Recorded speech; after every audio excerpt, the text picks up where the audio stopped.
Blood vessels. क्या है? Blood vessels. Blood vessels किसे कहते हैं? जिसमें ब्लड का प्रवाह होता है वही क्या होता है? Blood vessel. जिसमें हमारे ब्लड्स क्या करते हैं? मूव करते हैं, वही क्या कहलाती हैं? ब्लड वेसल्स कहलाती हैं। तो हार्ट में ब्लड वेसल्स पढ़ना इसलिए ज़रूरी है क्योंकि हमारा जो हार्ट होता है एक्चुअली में वही क्या करता है? ब्लड को फ्लो करता है। वही हार्ट ही क्या करता है? ब्लड को फ्लो करता है और वही ब्लड हमारे कहाँ पे जाते हैं? ब्लड वेसल्स में जाते हैं। ठीक है, ब्लड वेसल से होते हुए ब्लड हमारे बॉडी के सेल्स तक जाते हैं। ठीक है, जहाँ पे पहुँचने के बाद वो क्या करते हैं? वहाँ से वेस्ट प्रोडक्ट को देते हैं और जितने भी कंपोनेंट्स ब्लड में प्रेजेंस होता है वो उस सेल को देकर फिर से वेस्ट प्रोडक्ट को देकर वापस आते हैं किसके? हार्ट के पास। ठीक है, बात समझ में आ रहा है? तो ब्लड वेसल्स पढ़ाने का मेरा इसमें मेन पर्पस यही है कि आपको पता चलना चाहिए कि हमारी बॉडी, हमारा हार्ट जो ब्लड को पंप कर रहा है वो हमारे बॉडी में जा रहा है तो कैसे जा रहा है, आखिर यहाँ हमारे ब्लड वेसल्स का काम क्या है। ठीक है, तो देखते हैं। Blood vessels are tubular structure that carry blood throughout the body. Blood क्या होती है? ब्लड एक टाइप की ट्यूबुलर स्ट्रक्चर होती है, मतलब कि बीच में उसके क्या होता है? होल होता है। ऐसे ही होती है ब्लड। ब्लड एक टाइप की क्या होती है? ट्यूबुलर स्ट्रक्चर होती है, मीन्स कि इसके बीच में क्या होता है? होल रहता है, जहाँ से हमारा, जहाँ पे ये क्या करती है? ब्लड को कैरी करती है, मीन्स कि इसी में क्या होता है? ब्लड हमारा बहता है। बात समझ में आई? ब्लड क्या है? ब्लड एक टाइप का ट्यूबुलर स्ट्रक्चर होता है, इसी की वजह से हमारी जो बॉडी होती है वो ब्लड को कैरी करती है, मतलब इसी के थ्रू हमारी बॉडी ब्लड को कैरी करती है। इसके बीच में क्या होता है? ब्लड का प्रवाह होता है। बात समझ में आई? They form a close circulatory system. ये जो ब्लड वेसल्स होती है वो एक क्लोज सर्कुलेटरी सिस्टम होती है, मीन्स कि ये क्या होती है? ये हमारी क्लोज होती है, यहाँ से वहाँ से क्या होती है? बंद होती है। Close circulatory system including arteries, when and capillary. ठीक है, ब्लड वेसल्स हमारी एक टाइप की क्लोज सर्कुलेटरी सिस्टम होती है। यह हमारे किससे मिलकर बनी होती है? आर्टरीज से, वेन से और कैपिलरी से मिलकर बनी होती है। मीन्स कि आर्टरीज, वेन और कैपिलरी तीनों अलग अलग है, लेकिन ये हमारी क्या होती है? ब्लड वेसल्स होती है। तीनों का काम क्या होता है? ब्लड का परिवहन करवाना, लेकिन यहाँ पे जो कैपिलरी होती है वो गैसेस का एक्सचेंज करती है, लेकिन इन दोनों जो आर्टरीज होती है, वेन्स होती है, ये क्या करती है? ब्लड का परिवहन करवाने का काम करती है। मीन्स कि ये भी हमारी आर्टरीज, वेन्स, कैपिलरी भी हमारी क्या है? एक टाइप की ब्लड वेसल्स ही है। इसी से मिलकर हमारा क्या बना है? ब्लड वेसल्स मिला है, बना है। ठीक है, बात समझ में आ रहा है कि नहीं आ रहा है? ब्लड क्या है? ब्लड वेसल्स क्या है? ब्लड वेसल्स एक टाइप का ट्यूब स्ट्रक्चर होता है जो हमारी बॉडी होती है ब्लड वेसल्स के थ्रू ही क्या करती है? ब्लड को कैरी करने का काम करती है। ठीक है, जो ब्लड का प्रवाह होता है, प्रभाव होता है, जो हमारा ब्लड बहता है वो किस में बहता है? ब्लड वेसल्स में बहता है। ठीक है, blood vessel close circulatory system का एक पार्ट होती है। क्लोज सर्कुलेटरी मतलब होता है मूव करना, सर्कुलेट करना। ठीक है, नहीं कहते हैं किस किस सर्कल में आ रहे हो, तो क्या करते हैं? मूव करते हुए क्या होती है? वो क्लोज होती है, मतलब वो उसमें ब्लड हमारे क्या होते हैं? मूव होते हैं, लेकिन वो आसपास से क्या होती है? क्लोज होती है। एक किससे मिलकर बनी होती है? आर्टरीज से, वेन से और कैपिलरी से। मीन्स कि आर्टरी, वेन और कैपिलरी इसके क्या होते हैं? ब्लड वेसल्स के पार्ट होते हैं। ठीक है, बात समझ में आई? अब देखो, they main function is transfer oxygen, nutrition, hormones and the water product. इसका मेन फंक्शन क्या होता है? ये क्या करती है? हमारे बॉडी में ट्रांसपोर्ट करती है ऑक्सीजन, न्यूट्रिशन, हार्मोन्स, ठीक है, and water through the blood. किसके थ्रू करती है? थ्रू द ब्लड के थ्रू ये क्या करती है? इस सारे चीज को ट्रांसपोर्ट करने का काम करती है। कहाँ पे? हमारे बॉडी में।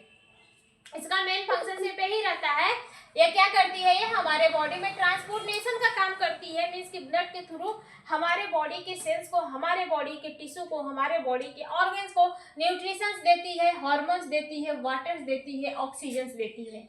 ठीक है, और वहां से क्या करती है? वेस्ट प्रोडक्ट को पकड़ती है और ले जाके बॉडी के पार्ट में दे देती है। फिर वो क्या करता है? बॉडी से स्क्रीट आउट कर देता है, जैसे कि आपका CO2 हो गया। ठीक है, वहां पे ऑक्सीजन दी, लेकिन फिर वहां से कार्बन डाइऑक्साइड को दी, लाकर लंग्स में दे दी। लंग्स क्या किया? उस कार्बन डाइऑक्साइड को बाहर छोड़ दिया। ठीक है, बात समझ में आ रहा है? The blood vessels are close that transport of the blood from the left artery to the body and then back to right heart. मतलब कि जो ब्लड वेसल्स होती है जो ब्लड वेसल्स होती है वो क्या करती है, वो ट्रांसपोर्ट करती है ब्लड को। कहाँ से करती है, पहले तो लेफ्ट हार्ट से क्या करती है, ब्लड को ट्रांसपोर्ट करती है हमारे बॉडी की सेल से, फिर वहां से ब्लड को ट्रांसपोर्ट करती है हमारे राइट हार्ट में। पहले तो लेफ्ट हार्ट से क्या करती है, ब्लड को ट्रांसपोर्ट करवाने में मदद करती है। लेफ्ट हार्ट से ब्लड को ट्रांसपोर्ट करती है कहाँ पे, हमारे बॉडी की सेल्स में, फिर वहां से डीऑक्सीजनेटेड ब्लड को देती है, कहाँ पे देती है, हमारे राइट हार्ट में देती है।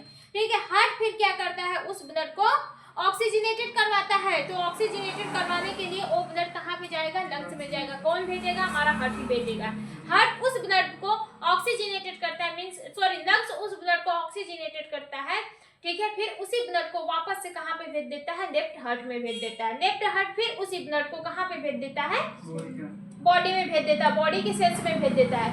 फिर वहां से डीऑक्सीजनेटेड ब्लड हमारे आते हैं किसमें, राइट हार्ट में। राइट हार्ट फिर क्या करता है, उसको पंप करता है, पंप करके उसी ब्लड को हमारे लंग्स में पहुंचाता है। लंग्स उसी ब्लड में क्या करता है, ऑक्सीजन मिक्स करता है, फिर उसी ब्लड को वापस से हार्ट में भेजा जाता है। हार्ट फिर क्या करता है, उसी ब्लड को बॉडी में भेज देता है, बॉडी की सेल्स तक भेज देता है। तो ये प्रोसेस, ये फिनोमिना लाइफ टाइम तक चलती है। जब तक एक इंसान जिंदा रहता है तब तक ये प्रोसेस लगातार चलती रहती है। ठीक है, बात समझ में आ रहा है कि नहीं आ रहा है। तो जब हमारा ब्लड परिवहन करता है पूरे बॉडी में, तो उसी के through oxygen, water, nutritions, hormones वगैरह जितने होते हैं सबका भी सप्लीमेंट उसी के थ्रू क्या होता है, हो जाता है, जितने भी मिनरल वगैरह होते हैं। ठीक है, बात समझ में आई। Types of the blood vessels. Blood vessels mainly 3 type की होती हैं। कौन कौन से होती है, आर्टरीज होती है, वेन्स होती है और कैपिलरी होती है। क्या क्या होती है, आर्टरीज होती है, वेन्स होती है और कैपिलरी होती है। इसको समझने से पहले आप इसको समझ लीजिए। देखिए, ये हमारा क्या है, हार्ट है, ये हमारी क्या है, ब्लड वेसल्स है। यही हार्ट और लंग्स के ये हमारी क्या है, सब ब्लड वेसल्स है। ठीक है, ये क्या है, ये हमारी, ये दोनों हमारी क्या है, ब्लड वेसल्स है, ब्लड वेसल्स है। ठीक है, ये क्या करती है, ये देखो, ये लंग्स से आ रही है, तो मतलब कि ये वाली हमारी ब्लड वेसल लंग्स से ऑक्सीजनेटेड ब्लड को लेकर आती है, कहाँ पे देती है, हार्ट में देती है। हार्ट क्या करता है, हार्ट क्या करता है, किस हार्ट में देती है, लेफ्ट हार्ट में। ये हमारा राइट लंग्स है, ये हमारा लेफ्ट लंग्स है, और ये इधर का हमारा राइट हार्ट है और इधर का हमारा लेफ्ट हार्ट है। तो लेफ्ट हार्ट से मतलब जो हमारा लेफ्ट हार्ट से डीऑक्सीजनेटेड ब्लड हमारा कहाँ पे आता है, लेफ्ट हार्ट में आता है। लेफ्ट लंग्स से डीऑक्सीजनेटेड ब्लड कहाँ पे आता है, लेफ्ट हार्ट में आता है। फिर वहां से ब्लड हमारा कहाँ पे जाता है, पूरे होल बॉडी पार्ट में जाता है। फिर होल बॉडी पार्ट से ब्लड हमारा तुरंत मूव करता है। ठीक है, पहले तो यहाँ से ब्लड आएगा, हार्ट में जाएगा। ठीक है, किस में जा रहा है, हार्ट में जा रहा है। फिर यहाँ से कहाँ पे जाएगा, हमारे बॉडी में जाएगा। फिर बॉडी से डीऑक्सीजनेटेड ब्लड हमारे कहाँ पे जाते हैं, राइट हार्ट में। किसमें जाते हैं, राइट हार्ट में। राइट हार्ट में फिर इसके बाद वो क्या करता है, जो हमारा राइट हार्ट में रहता है उस ब्लड को कहाँ पे भेज देता है, लंग्स के पास भेज देता है। लंग्स फिर क्या करता है, उस ब्लड में ऑक्सीजनेटेड। अच्छा बताओ, लंग्स के पास ब्लड क्यों भेजा जाता है, ऑक्सीजनेटेड करने के लिए, ऑक्सीजन मिक्स करने के लिए। लंग्स क्या करता है, उस ब्लड में ऑक्सीजन मिलाता है, फिर वापस से उसी ब्लड को हार्ट में भेजता है। किस हार्ट में भेजता है, लेफ्ट हार्ट में भेजता है। लेफ्ट हार्ट में भेजने के बाद वो फिर जो हमारा हार्ट होता है उस ब्लड को पंप करता है। पंप करने के थ्रू ब्लड हमारा किस में आता है, बॉडी में आता है। तो जो ये बॉडी में आ रहा है और बॉडी से ब्लड हमारे लंग्स हार्ट तक जा रहे हैं, इसको ये ब्लड का जो परिवहन होता है इसको करवाने के लिए क्या होती है, ब्लड वेसल्स होती हैं। क्या होती है, ब्लड वेसल्स होती हैं। यही ब्लड वेसल्स कितने टाइप की होती है, 3 टाइप की होती हैं। कौन कौन से होती है, आर्टरीज होती है, वेन्स होती है और कैपिलरी होती है। मींस की जो एक ब्लड होता है, जो हमारे बॉडी से ब्लड हमारे लंग्स तक जा रहा है, लंग्स से ब्लड हमारे हार्ट, फिर हमारे बॉडी तक आ रहा है। मींस की बॉडी से डीऑक्सीजनेटेड ब्लड हमारे हार्ट में जा रहे हैं, हार्ट से डीऑक्सीजनेटेड ब्लड हमारे लंग्स में जा रहे हैं। लंग्स उस ब्लड को ऑक्सीफाई करता है, मींस कि उस ब्लड में ऑक्सीजन मिलाता है, फिर वो ब्लड हमारे हार्ट में आ रहे हैं। हार्ट फिर उस ब्लड को पंप करता है, तो वही ब्लड हमारे किस में आते हैं, बॉडी में आते हैं। तो जो ब्लड का हार्ट से बॉडी में लंग्स से जो परिवहन हो रहा है, ये किसके थ्रू होता है, ब्लड वेसल्स के थ्रू होता है। ठीक है, किसके थ्रू होता है, ब्लड वेसल्स के थ्रू होता है। तो इसी के मतलब इसी ब्लड वेसल्स के बारे में हम आपको बताएंगे। ठीक है, ये जो ब्लड वेसल्स होती है मेनली 3 टाइप की होती है, और कौन सी होती है, आर्टरीज होती है, वेन्स होती है और कैपिलरी होती है। आर्टरीज जो होती है वो अपने अंदर डीऑक्सीजनेटेड ऑक्सीजनेटेड ब्लड को कंटेन की रहती है। जो वेन्स होती है वो अपने अंदर ऑक्सीजनेटेड डीऑक्सीजनेटेड ब्लड को कंटेन की रहती है। और जो आपका कैपिलरी होता है इसका मेन काम क्या होता है कि गैसेस का एक्सचेंज करता है। ये क्या करता है, गैसेस का एक्सचेंज करने का काम करता है। जैसे ब्लड हमारे बॉडी तक आया तो अब ये इसमें क्या हुआ, डीऑक्सीजनेटेड ब्लड है, तो यहाँ पे हमारी एक कैपिलरी होगी, ठीक है। ये क्या करेगी, इस ब्लड से ऑक्सीजनेटेड ब्लड को मतलब ऑक्सीजन को अपने अंदर ले लेगी और कार्बन डाइऑक्साइड को फिर से वापस में क्या करेगी, दे देगी। किसको देगी, जिसमें डीऑक्सीजनेटेड ब्लड जा रहा है, मींस कि आर्टरीज को, वेन्स को दे देगी, ठीक है। आर्टरीज से हमारे क्या आ रहे हैं, ऑक्सीजनेटेड ब्लड आ रहे हैं, वेन से हमारे क्या है, डीऑक्सीजनेटेड ब्लड है। तो जो हमारी कैपिलरी होती है वो आर्टरीज में से ऑक्सीजन को लेती है, फिर हमारे वेन्स में कार्बन डाइऑक्साइड को दे देती है, ठीक है। वेन्स के थ्रू वो ब्लड हमारा जाता है कहाँ पे, हार्ट में। हार्ट क्या करता है, उस ब्लड को भेजता है लंग्स में, लंग्स कार्बन डाइऑक्साइड को बाहर फेंकता है, ऑक्सीजन को मिलाता है, फिर से वो ब्लड हमारा आता है हार्ट में, हार्ट से फिर बॉडी में, फिर हमारी वहां पे कैपिलरी काम करेगी, कैपिलरी फिर उस ब्लड में से ऑक्सीजन को निकालेगी, आर्टरीज में जो ब्लड है उसमें ऑक्सीजन निकालेगी और कार्बन डाइऑक्साइड फिर उसको लाके किस में दे देगी, वेन्स को दे देगी। फिर वेन्स क्या करेगा, उस डीऑक्सीजनेटेड ब्लड, अब भाई उस ब्लड में कार्बन डाइऑक्साइड मिल गया तो वो हमारा क्या हो गया, डीऑक्सीजनेटेड हो गया। अब फिर से डीऑक्सीजनेटेड ब्लड हमारे हार्ट में जाएंगे, हार्ट से लंग्स में, लंग्स से फिर हार्ट में, फिर हमारे बॉडी में। तो ये प्रोसेस चलती रहती है। बात समझ में आई। यहाँ पे सर्कुलेशन है, मीन्स कि कैसे हमारी बॉडी काम करती है, ठीक है, मतलब कि कैसे हमारा बॉडी कैसे हमारा ब्लड जो होता है ब्लड वेसल से मूव करता है। यहाँ पे हार्ट है, हार्ट ने ब्लड को पंप किया, ब्लड हमारा कहाँ पे आया, आर्टरीज में आया। कौन से आर्टरीज, आयोटा में। आयोटा में आर्टरीज में आने के बाद वो ब्लड हमारा कहाँ पे गया, आर्ट्रियोलस में गया। किसमें गया, आर्ट्रियोलस। आर्ट्रियोलस इसका एक पार्ट होता है। आर्टरी सबसे बड़ी धमनी होती है, फिर उससे जो सिराहें निकली होती है, जैसे कि ये हमारी क्या हुई, ये हमारी हार्ट से आ रही है, ये हमारी आर्टरीज हार्ट से आ रही है, फिर ये आर्टरीज हमारे क्या हो गई है, अलग अलग भाग में बढ़ जाती हैं। ये आर्टरीज हमारे अलग अलग भाग में बढ़ जाती है, ये हमारे क्या कहलाती है, आर्ट्रियोलस कहलाती है। ये आर्टरीज हमारे ब्लड को हार्ट लंग्स में लेकर किडनी में लेके जा रहा है, और ये हमारी किस में लेके जा रही है, लीवर में लेके जा रही है, ये हमारे ब्रेन में लेके जा रही है, ये हमारे आई में लेके जा रही है।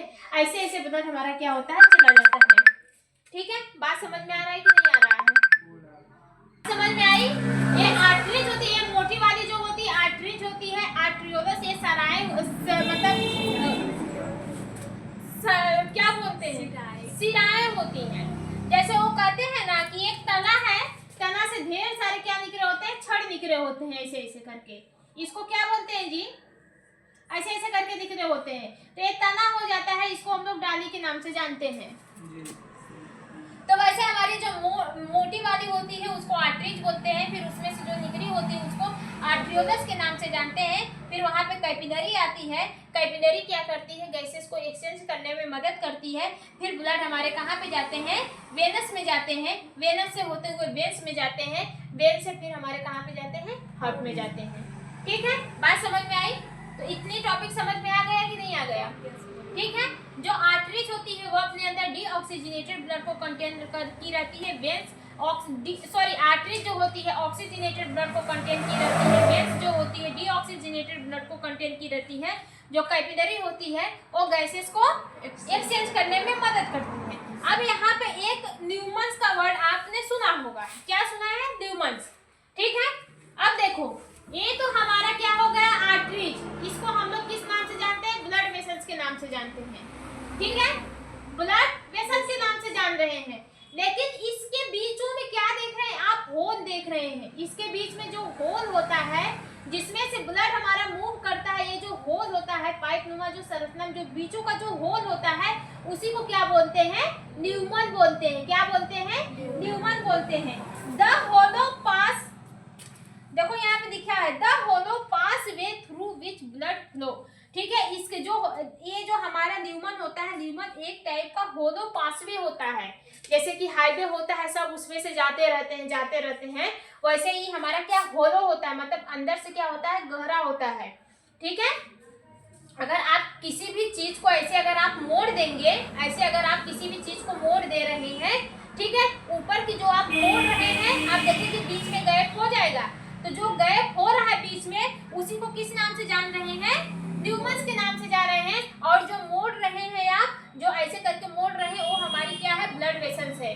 ठीक है, उसमें हमारी आर्टरीज भी होगी, वेन्स भी होगी और हमारी कैपिलरी भी प्रेजेंस होगी। ठीक है, बात समझ में आ रहा है कि नहीं आ रहा है? तो जो एक ब्लड वेसल्स के बीच में जो होल होता है, वही हमारा क्या कहलाता है, ल्यूमन कहलाता है। ल्यूमन जो होता है वो एक टाइप का पासवे होता है, इसी से हमारा ब्लड फ्लो होता है। ठीक है, इसी में हमारा ब्लड फ्लो होता है। ठीक है, बात समझ में आई? आप देखते हैं layer of the blood vessels. देखिए लेयर ऑफ ब्लड वेसल्स, इसमें तीनों आ जाएगा आपका। आर्टरीज की भी वही लेयर रहेगी, वेन्स की भी वही लेयर रहेगी और कैपिलरी की भी वही लेयर रहेगी। ठीक है, तीनों का वही लेयर ही रहेगा। फिर अगले वाले लेक्चर में हम आर्टरीज को अलग पढ़ाएंगे, वेन्स को अलग पढ़ाएंगे, कैपिलरी को अलग पढ़ाएंगे। ठीक है, देखो लेयर ऑफ ब्लड वेसल्स। ठीक है, अभी की जो हम लेयर पढ़ेंगे, यही लेयर हमारे किसमें पाई जाएगी, आर्टरीज की भी यही लेयर रहेगी, आर्टरीज की भी रहेगी और हमारी वेन्स की भी यही लेयर रहेगी और हमारी जो कैपिलरी होती है उसकी भी यही लेयर रहेगी। मतलब कि ये तीनों इसी 3 लेयरों से मिलकर बने रहेंगे। ठीक है, बात समझ में आई?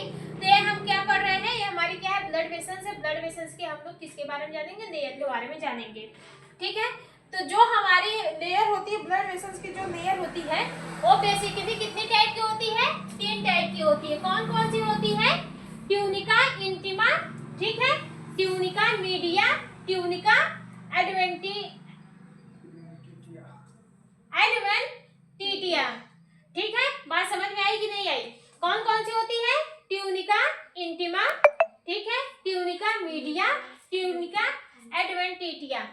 ठीक है, बात समझ में आई कि नहीं? तो ये फिगर से देखते हैं।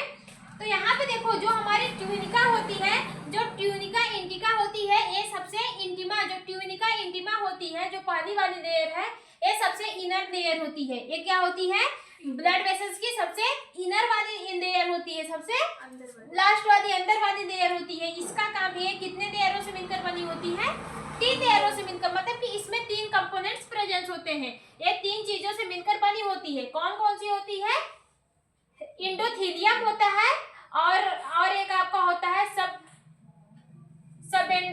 सबएंडोथीलियम। एक आपका होता है इंडियोथीलियम, दूसरा होता है सबएंडोथीलियम, तीसरा कौन सा होता है, इलास्टिक फाइबर। ये हमारी क्या होती है, सबसे लास्ट वाली लेयर होती है। यही से हमारे क्या निकले होते हैं, न्यूमन्स। ये इसके अंदर की जो गैप है, उसके गैप को किस नाम से जानते हैं, न्यूमन के गैप, न्यूमन के नाम से जानते हैं। ठीक है, किसको, ब्लड वेसल्स के बीच में जो गैप रहता है। ठीक है, बात समझ में आई? तो सबसे पहला हम लोग देखते हैं कौन सा, ट्यूनिका इंटिमा। जो ट्यूनिका इंटिमा होती है, इसको हम लोग ट्यूनिका इंटरना के नाम से भी जानते हैं। ट्यूनिका इंटरना के नाम से जानते हैं क्योंकि ये सबसे अंदर वाली लेयर होती है। ठीक है, ये सबसे अंदर वाली लेयर होती है। इन मतलब होता है अंदर, एक्स मतलब होता है बाहर। इंटरनल मतलब कि इंटिका यहाँ पे दिया है, इंटिका दिया है, इंटिका मतलब कि ये सबसे अंदर वाली लेयर है, inner coat of the vessels. ये हमारे वेसल्स की सबसे इनर वाली लेयर होती है। ठीक है, कंपोज ऑफ किससे मिलकर बनी होती है, इंडोथीलियम से मिलकर बनी होती है, सबएंडो इंडोथीलियम से मिलकर बनी होती है और इलास्टिक फाइबर से मिलकर बनी होती है। किसकी बात हो रही है, ए वाली लेयर की बात हो रही है। ये 3 चीजों से मिलकर बनी होती है, इंडोथीलियम, सबएंडो इंडोथीलियम और आपका एक इलास्टिक फाइबर होता है। जो सबएंडो इंडोथीलियम होता है, यह एक टाइप का क्या होता है, बेसमेंट मेम्ब्रेन होता है। क्या होता है, बेसमेंट मेम्ब्रेन। बेसमेंट मेम्ब्रेन मतलब कि क्या, मतलब सपोर्ट देने वाले, बेस होता है ना, बेस। जैसे कि आप अगर कोई घर बनाते हैं तो क्या करते हैं, पिलर लगा देते हैं, ऐसे ऐसे पिलर लगाकर क्या करते हैं, ऊपर से ढलैया करवा देते हैं। तो जो ये ऊपर का जो आपका छत टिका रहता है, वो किसके थ्रू टिका रहता है, इसके थ्रू, पिलर के थ्रू टिका रहता है ना। तो ये पिलर क्या है, एज ए बेस होता है, किसका, आपका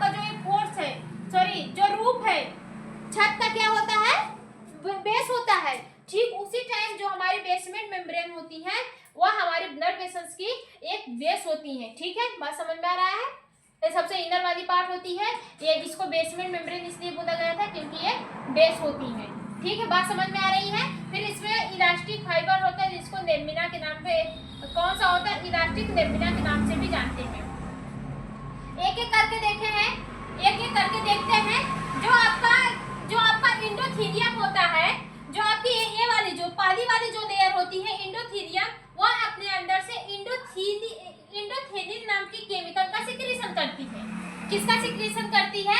इंडोथीलिन नाम, यहाँ पे लिखा है release endothelin that can constrict the smooth muscles within the wall of the vessels to increase blood pressure. ये जो इंडोथीलियन होती है, ये जो इंडोथीलियन लेयर होती है जिससे हमारी क्या मिलकर बनी है? ट्यूनिका इंटीमा मिलकर बनी होती है। मतलब ट्यूनिका इंटीमा में जो इंडोथीलियन लेयर होती है वो अपने अंदर से इंडोथीलिन नाम के केमिकल का सिक्रीशन करती है। ये जो इंडोथीलिन केमिकल्स होता है वो ब्लड वेसल्स के कॉन्स्ट्रिक्शन को बढ़ाने का काम करता है, मींस कि ब्लड वेसल्स को कॉन्स्ट्रिक्ट करने में मदद करता है, ब्लड वेसल को कॉन्स्ट्रिक्ट करवाने में मदद करता है, जिसकी वजह से ब्लड प्रेशर इंक्रीज होते हैं। जिसकी वजह से क्या होता है? ब्लड प्रेशर इंक्रीज होते हैं, मींस कि एक कांस्टेंट ब्लड वेसल्स को क्या करता है? दबा देता है। यहाँ पे देखिए, यहाँ से हमारी क्या होती है? थोड़ी सी दब जाती है। ठीक है, दब जाती है तो इस यहाँ से क्या होता है? ब्लड प्रेशर हमारा थोड़ा सा हाई निकलता है। जैसे कि आप किसी भी टिल्लू के पाइप से आप पानी डालिए, ऐसे करके डालेंगे, अगर वहां पे क्या करेंगे, पानी उतने अमाउंट में निकलेगा, लेकिन अगर आप उसको थोड़ा सा प्रेस कर देंगे तो पाइप का जो पानी यहाँ पे पहले पास में ही आपके फेंक रहा था, लेकिन जैसे ही प्रेस करेंगे पानी थोड़ा सा दूर जाके फेंकेगा, क्योंकि वहां पे प्रेशर लग जाते हैं। ठीक है, सरफेस एरिया इंक्रीज हो जाता है, वही पानी थोड़ा सा फ्लो में, बहुत हायर फ्लो में आने लगता है। ठीक है, तो वही जो हमारा कौन सा होता है? इंडोथीलियन होता है। इंडोथीलियन एक टाइप की क्या होती है? लेयर ही होती है। ये क्या करती है? अपने अंदर से इंडोथीलिन नाम की केमिकल का सिक्रीशन करती है। ये जो इंडोथीलिन होता है वो मस्कुलर में जो स्मूथ मसल्स होती है, किसकी स्मूथ मसल्स? वेसल्स की जो स्मूथ मसल्स होती है, वेसल्स जो हमारी ये ब्लड वेसल्स है, ब्लड वेसल्स की जो स्मूथ मसल्स होती है उसमें कॉन्स्ट्रिक्शन करवाने में मदद करता है, इसकी कॉन्स्ट्रिक्शन करवाता है। स्मूथ मसल्स को, ब्लड वेसल्स के स्मूथ मसल्स में कॉन्स्ट्रिक्शन करवाता है, जिसकी वजह से इंक्रीज होता है ब्लड प्रेशर। ठीक है, क्या इंक्रीज होता है? ब्लड प्रेशर इंक्रीज होता है। वीडियो बन रहा है? फिर इसके बाद क्या है? सबेंडोथीलियम। कौन सा है? सबेंडोथीलियम। ये एक टाइप का कनेक्टिव टिश्यू होता है। क्या होता है? कनेक्टिव टिश्यू होता है। ये क्या करता है? प्रोवाइड करता है। कनेक्टिव टिश्यू मतलब क्या होता है? आपस में जोड़ के रखने का। जैसे हमारे बॉडी का कनेक्टिव टिश्यू हमारा क्या है? ब्लड है। ब्लड क्या है? एक टाइप का कनेक्टिव टिश्यू है। बोन क्या है? एक टाइप की कनेक्टिव टिश्यू है। ये सब क्या होते हैं? ये सब हमारे पूरे बॉडी को आपस में जोड़ के रखने का काम करते हैं। वैसे ये हमारा क्या है? जो सबेंडो एपिथेलियम टिश्यू होता है, ये भी एक टाइप का कनेक्टिव टिश्यू होता है। ये भी ब्लड वेसल्स को आपस में, मतलब ये जो है सबको क्या करती है? आपस में जोड़ के रखने का काम करती है। इसके अलावा ये प्रोवाइड करती है स्ट्रेंथ, मजबूती को प्रोवाइड करती है ताकि ये ब्लड वेसल से टूटने ना पाए। ठीक है, स्ट्रेंथ को प्रोवाइड करती है। फ्लेक्सिबिलिटी, ठीक है, फ्लेक्सिबिलिटी को भी प्रोवाइड करती है। जैसे फ्लेक्सिबल, बहुत फ्लेक्सिबल है, होता है ना, किसी चीज को छुइए आप, कहते हैं ना कि बहुत फ्लेक्सिबल है, वो उसको क्या करती है? एक नरम प्रोवाइड करती है, जैसे कि उसको टाइट नहीं होने देती है, उसको एकदम फ्लेक्सिबल बना के रखती है। ठीक है, किसको? ब्लड वेसल्स को। ठीक है, इसके बाद परमेबिलिटी को भी क्या करती है? इनहेंस करने का काम करती है। परमेबिलिटी क्या होता है? परमेबल क्या होता है? सब पढ़ाए थे, सेल में पढ़ाए थे, नहीं पता, सिर्फ दिमाग खिला दोगे बस। सेल में नहीं पढ़ाए थे। जब कोई कंपोनेंट्स हमारे सेल के अंदर आते हैं तो आने वाली प्रक्रिया क्या कहलाती है? परमेबल कहलाती है। जब कोई चीज किसी में जाता है तो क्या कहलाता है? परमेबल हो रहा है, परमेब हो रहा है। नहीं बताए थे? तो सेल की परमेबिलिटी बढ़ रही थी वहां पे। हमने क्या बताया था? यार तुम तो पागल हो, हटो, पढ़ो बेवकूफ कहीं के। ठीक है, परमेबिलिटी को भी क्या करता है? बढ़ाने का काम करता है। इलास्टिक फाइबर जो होते हैं वो इंटरनल होते हैं। क्या होते हैं? इंटरनल इलास्टिक होते हैं। ये मेम्ब्रेन पे प्रेजेंस होते हैं। ये क्या करते हैं? ये हमारे लार्ज वेसल्स में पाए जाते हैं। ठीक है, इलास्टिक फाइबर जो होते हैं ये बेसिकली मेम्ब्रेन में प्रेजेंस होते हैं। ये लार्ज वेसल्स में पाए जाते हैं, जैसे कि आर्टरीज हमारी क्या होती है, एक टाइप की सबसे लार्जेस्ट आर्टरीज होती है, लार्जेस्ट ब्लड वेसल्स होती है। यहाँ पे जो मोटी मोटी होती है वो हमारी क्या है, आर्टरीज है, जो पतली होती है वो वेन्स है। तो जो हमारी आर्टरीज होती है वो एक टाइप की लार्जेस्ट होती है, तो उसी में क्या पाया जाए, इलास्टिक फाइबर प्रेजेंस होता है, ठीक है। मतलब ये इलास्टिक फाइबर सब में नहीं प्रेजेंस होता, मींस कि जो हमारी मोटी वाल्व होती है, मोटी ब्लड वेसल्स होती है, उसी के अंदर वाले मेम्ब्रेन में प्रेजेंस रहता है, ठीक है। बात समझ में आई? ठीक है, दोबारा नहीं बताएंगे, तुम लोग पढ़ना लिखना है नहीं। दूसरा कौन सा है, ट्यूनिका मीडिया। दूसरा कौन सा है, ट्यूनिका मीडिया।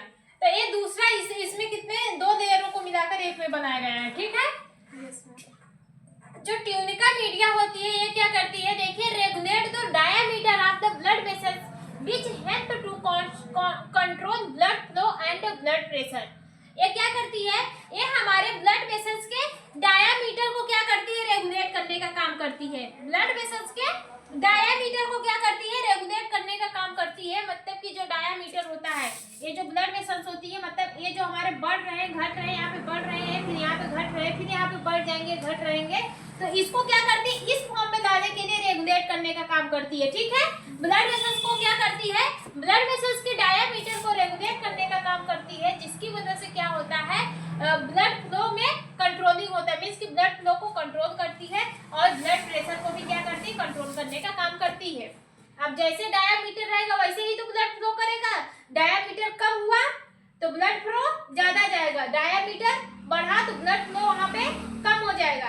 अगर भाई डायमीटर हमारा क्या है, इतना है, यही बीच का क्या बोल रहा है, डायमीटर, अगर यही बीच का डायमीटर अगर कम हुआ तो ब्लड फ्लो हमारा हाई हो जाएगा, ब्लड फ्लो हाई हो जाएगा, जहां पे हमारा ब्लड प्रेशर भी क्या होगा, हाई हो जाएगा।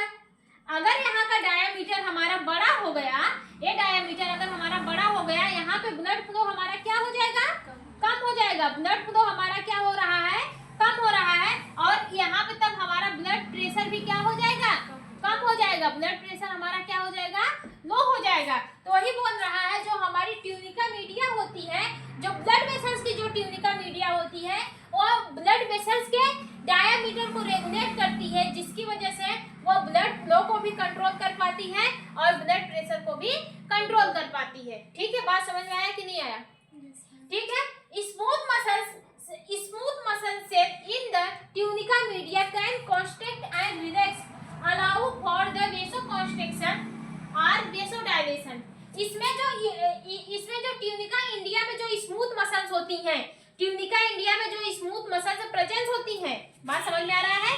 ये वाला जो स्मूथ मसल्स प्रेजेंस होती है, इसका क्या काम क्या रहता है, कैन कंट्रोल एंड रिलैक्स। ये क्या करती है, एक कॉन्ट्रैक्ट और रिलैक्स को क्या करती है, कंट्रोल करने का काम। Sorry, smooth muscle set in the tunica media can, ठीक है, contract and relax allowing for vasoconstriction and vasodilation. ये जो क्या करती है, जो ये मसल्स होती है ट्यूनिका मीडिया के, जो मसल्स होती है, कौन सी मसल, स्मूथ मसल जो होती है, वो वेसोकॉन्स्ट्रिक्शन को क्या करती है, कॉन्स्ट्रिक्ट करने के लिए और रिलैक्स करने के लिए क्या करती है, अलाउ करती है, परमिशन देती है। कॉन्स्ट्रिक्ट करो, रिलैक्सेशन करो, कॉन्स्ट्रिक्ट करो, रिलैक्सेशन करो, ठीक है, ठीक है। मतलब कि यहाँ पे जब कॉन्स्ट्रिक्शन करती है तो ब्लड वेसल्स हमारी क्या हो जाती है, नैरो हो जाती है, पतली होती है। जब यही डायलेशन करती है, वेसोडाइलेशन करती है। कॉन्स्ट्रिक्शन मतलब होता है कॉन्स्ट्रिक्शन, जब हमारी ब्लड कॉन्स्ट्रिक्शन करती है तो उस प्रोसेस को क्या बोला जाता है, वेसोकॉन्स्ट्रिक्शन। क्योंकि ये कॉन्स्ट्रिक्शन किसमें हो रहा है, वेसल्स में हो रहे हैं, तो इसलिए इसको क्या बोला जा रहा है, वेसोकॉन्स्ट्रिक्शन। इसमें जब हमारी ब्लड वेसल्स क्या होती है, वेसोकॉन्स्ट्रिक्शन करती है, तो उस समय ये हमारी ब्लड वेसल्स क्या हो जाती है, नैरो हो जाती है, मींस की पतली हो जाती है। ऐसे दबती है तो क्या होगी, पतली हो जाएगी। लेकिन जब ये वेसोडाइलेशन करती है तो वाइडनिंग ऑफ द वेसल्स हमारी क्या होती है, फैलने लगती है, फैलती है। बात समझ में आया? कौन करवाता है, ये जो स्मूथ मसल्स होती है वो करवाती है। स्मूथ मसल्स से इन ट्यूनिका मीडिया, जो ट्यूनिका मीडिया में जो स्मूथ मसल्स सेल होती है वो कॉन्स्ट्रिक्शन एंड रिलैक्सेशन को अलाउ करती है, मीन्स कि वेसो कॉन्स्ट्रिक्शन करवाती है और वेसो डायलेशन करवाती है। वेसो कॉन्स्ट्रिक्शन में ब्लड वेसल्स नैरो हो जाती हैं और वेसो डायलेशन में ब्लड वेसल्स हमारी फैल जाती हैं। ठीक है, thickest layer in the arteries, यह जो लेयर होती है कौन सी, ट्यूनिका मीडिया जो लेयर होती है यह हमारे आर्टरीज में, वेंस में नहीं, आर्टरीज में क्या होती है, थिकेस्ट होती है, मतलब कि मजबूत पाई जाती है। क्यों? क्योंकि वहाँ पे ब्लड प्रेशर बहुत ही हाई होता है। जैसे हमारा हार्ट क्या करता है, ब्लड को पंप करता है, तो वो ब्लड हमारे आर्टरीज से होते हुए कहाँ पे जाते हैं, लंग्स में जाते हैं।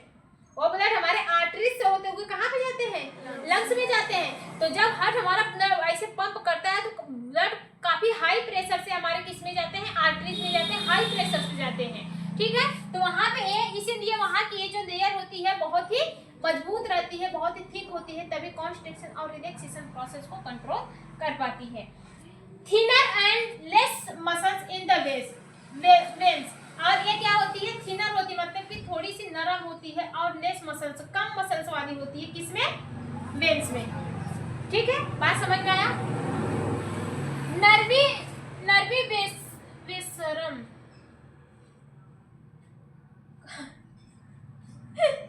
कहाँ है हंस रही हो जी, तुमको बहुत ज्यादा हंसी आती है। वेसोरम है, पता है, जानबूझ कर। नर्वी वेसोरम जो होती है, नर्वी वेसोरम एक ऐसी मसल्स होती है जो नर्व और वेसल से मिलकर बनी होती है। नर्व और वेसल से मिलकर जो बनी होती है उसको नर्वी वेसोरम कहते हैं। यहाँ पे नर्व क्या होते हैं, नर्व मैसेंजर का काम करते हैं, नर्व मैसेंजर का काम करते हैं, किसमें आकर ज्वाइंट होते हैं, हमारे वेसल्स में आकर ज्वाइंट होते हैं। ठीक है, जैसे हमारा वहां पे अभी पहले हमने जब बताया था, कौन सा बताए थे इसके पहले, ट्यूनिका इंटीमा ना। हाँ, तो उसमें किसका सिक्रीशन हो रहा था, जो एपिथेलियम लेयर थी किस चीज का सिक्रीशन कर रही थी,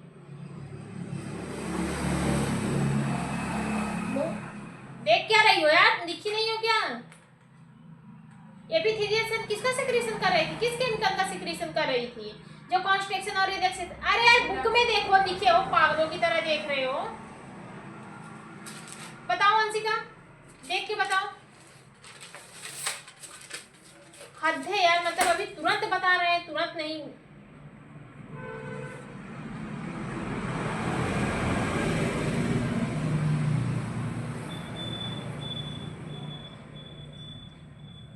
देखो, अरे जाओगा तो इधर देखो, चलो रन दो। ठीक है, हमारी जो होती है कौन सी, जो हमारी मसल नेवी जो नर्व होती है, मतलब नर्व और मसल से मिलकर बनी होती है, ये क्या करती हैं, यही क्या करती है, कॉन्स्ट्रिक्शन और रिलैक्सेशन वाली प्रोसेस को कंट्रोल करती है। जो कॉन्स्ट्रिक्शन रिलैक्सेशन वाली प्रोसेस हो रही है ये ऑटोमेटिक होती है। ये नर्व हमारे जाके किससे जुड़ी होती है, ऑटोनॉमस नर्वस सिस्टम से जुड़ी होती है। कॉन्स्ट्रिक्शन रिलैक्सेशन ये ब्लड का प्रभाव ऑटोमेटिकली होता है। ये जो नर्व होती है वो हमारे ऑटोनॉमस नर्वस से जुड़ी होती है और हमारे किससे जुड़ी होती है, ब्लड वेसल से जुड़ी होती है। ब्लड वेसल्स के किस पार्ट से, ट्यूनिका मीडिया वाले पार्ट से जुड़ी होती है। ठीक है, बात समझ में आई। तीसरा कौन सा है, तीसरा आपका कौन सा है, ट्यूनिका एडवेंटिटिया। तीसरा कौन सा है, ट्यूनिका एडवेंटिटिया। ट्यूनिका एडवेंटिटिया को हम लोग ट्यूनिका एक्सटर्ना के भी नाम से जानते हैं, क्योंकि ये सबसे ऊपर वाली लेयर होती है। ट्यूनिका एक्सटर्ना के नाम से भी जानते हैं क्योंकि ये सबसे ऊपर वाली लेयर होती है। बात समझ में आ रहा है कि नहीं आ रहा है। ठीक है, ये क्या होती है, outer most layer compose of the connective tissue. ठीक है, mainly collagen and fibres and some elastic fibres. ये सबसे आउटर मोस्ट लेयर होती है, कौन सी, एडवेंटिटिया की बात कर रहे हैं। एडवेंटिटिया जो होती है ये सबसे आउटर मोस्ट लेयर होती है। ये कंपोज होती है कनेक्टिव टिश्यू से। ठीक है, किससे मिलकर बनी होती है, कनेक्टिव टिश्यू से बनी होती है। किससे मिलकर बनी होती है, कनेक्टिव टिश्यू से मिलकर बनी होती है। Mainly collagen and fibres, some elastic. Mainly क्या क्या होते हैं, कोलेजन होते हैं, फाइबर्स होते हैं और कभी कभी इलास्टिक, मतलब कुछ कुछ इलास्टिक फाइबर्स भी होते हैं। कोलेजन फाइबर और इलास्टिक फाइबर से मिलकर बना होता है। बात समझ में आ रहा है कि नहीं आ रहा है। It maintain stability of the blood vessels, ये ब्लड वेसल्स के इंटीग्रिटी और स्टेबिलिटी को क्या करती है, मेंटेन करने का काम करती है। इट प्रिवेंट ओवर एक्सपेंसिव और the rupture of the blood vessels, blood नहीं सॉरी वेसल्स वॉल, ठीक है। ये क्या करती है, ये वेसल्स वॉल को रप्चर होने से या फिर ज्यादा एक्सपेंसिव होने से प्रिवेंट करवाती है, ठीक है। ओवर एक्सपेंसिव, ज्यादा एक्सपेंसिव होने से प्रिवेंट करवाती है और उसको रैप्चर होने से भी क्या करती है, बचाने का काम करती है। कौन, ट्यूनिका एक्सटर्नल, ठीक है। Contain nerve and small blood vessels, ये क्या करती है, अपने अंदर नर्व और स्मॉल ब्लड वेसल्स को भी कंटेन करती है। बात समझ में आ रहा है कि नहीं, नर्व और स्मॉल ब्लड वेसल को भी क्या करती है, अपने अंदर कंटेन करने का काम करती है। जैसे हमने बताया है वेसोरम, ठीक है, वेसोरम कनेक्ट रहते हैं किससे, मसल्स ऑफ वेसल से, किससे कनेक्ट रहते हैं, वेसल्स ऑफ वेसल से। ये हमारे ऑटोनॉमस नर्वस सिस्टम से कनेक्ट रहते हैं, जो इस मसल्स को कॉन्ट्रैक्शन और रिलैक्सेशन करवाने में मदद करते हैं, ब्लड वेसल्स को, ठीक है। That supply oxygen and nutrition to the outer of the large blood vessels, ये क्या करती है, ये अपने आउटर पे या फिर अपने आसपास के जो ब्लड वेसल्स होती है उसके सरफेस पे क्या करती है, न्यूट्रिशंस को प्रोवाइड करने का काम करती है, ऑक्सीजन को प्रोवाइड करवाने का काम करती है। भाई ये कब काम करेगी, जब इसको एनर्जी मिलेगी तब ना, कॉन्ट्रैक्शन रिलैक्सेशन कर रही है, कब करेगी, जब इसको एनर्जी मिलेगी तब। तो एनर्जी कहाँ से मिलेगी, ब्लड में मिलेगी, तो ये क्या करेगी, अपने ही सरफेस पे दे सकती है, अपने आसपास के सरफेस पे दे सकती है, या फिर दूसरी कोई ब्लड वेसल्स रहेगी तो उसके सरफेस पे दे देती है। ऐसे ही सारे ब्लड वेसल्स को मिलता रहता है, ठीक है। बात समझ में आया।